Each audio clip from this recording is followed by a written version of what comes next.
ब्रेकनंतर बघूयात कंपनीत कोणताही बेकायदेशीर साठा नव्हता, तपासात सर्व समोर येईल असं स्पष्टीकरण डोंबिवली एमआयडीसी कंपनी असोसिएशनचे कार्याध्यक्ष देवेन सोनी यांनी दिलंय। कंपनी स्थलांतरित करण्याला आमचा विरोध आहे। एमआयडीसी स्थलांतरित करण्यापेक्षा एमआयडीसी झोनमधील रहिवाशांचं स्थलांतरण करा अशी मागणी त्यांनी केली आहे।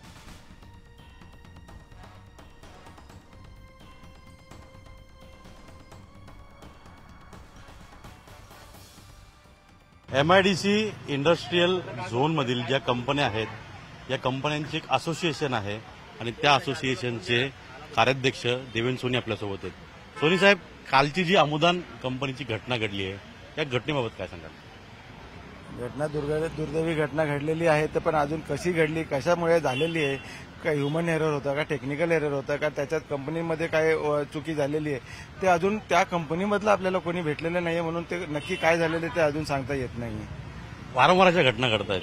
2016ला प्रोबेस कंपनी, 2020ला मेट्रोपॉलिटन कंपनी, 18 फेब्रुवारी 2020 मेट्रोपॉलिटन, 26 मे 2016 प्रोबेस कंपनी, 23 मे 2024 अमुदान कंपनी।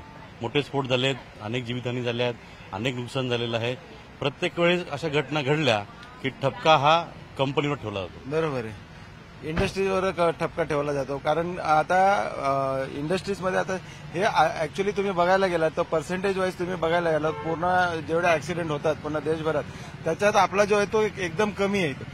बाकीचे पण इथे इंडस्ट्रीज आहेत तिथे पण ऍक्सिडेंट होत असतात। एमआयडीसी मध्ये काही ना काही रिॲक्शन करताना जसे रोडवर ऍक्सिडेंट होतात तसेच ते इंडस्ट्रीज आहे, तिथे तो माल बनवताना काही चुकी होऊ शकते, एरर्स होऊ शकतात, टेक्निकल असेल किंवा ह्युमन असेल, काही पण एरर होऊ शकतं आणि ते ऍक्सिडेंट इंटेन्शनल नसतं। तुमचं म्हणणं बरोबर आहे, एरर येऊ शकतो, मानवी किंवा तांत्रिक असू शकतो, पण त्याचे परिणाम किती मोठे होऊ शकतात याची देखील कल्पना कंपन्यांना आहे ना। नाही, आता एवढी मोठी इथे आपल्याला जर आता जे झालेले तेवढं आपल्याला कल्पनाच नव्हती। अशा पद्धतीनं काय होऊ शकेल याची कल्पना कंपनी करत नाहीत, करत नाही कधी। आपण इंटेन्शनली याचा काय हे आता जे घडलंय तर कोणाच्याच कल्पनेत येणार नाही की असं पण घडू शकतो। बरं, इथे इंडस्ट्रियल झोन आहे आणि लागूनच निवासी भाग आहे। निवासी भाग घुसखोर झालेला आहे का इंडस्ट्रियल बाहेर पसरलेली आहे? इंडस्ट्रीज पहिलेपासून येते त्या बाउंड्रीच्या पुढे अजूनपर्यंत 1 फूट देखील इंडस्ट्रीचं बांधकाम झालेलं नाही आहे। प्रिमायसेसच्या बाहेर, एमआयडीसीच्या बाहेर, एमआयडीसी मध्ये रेसिडेन्शियल आलेले आहेत।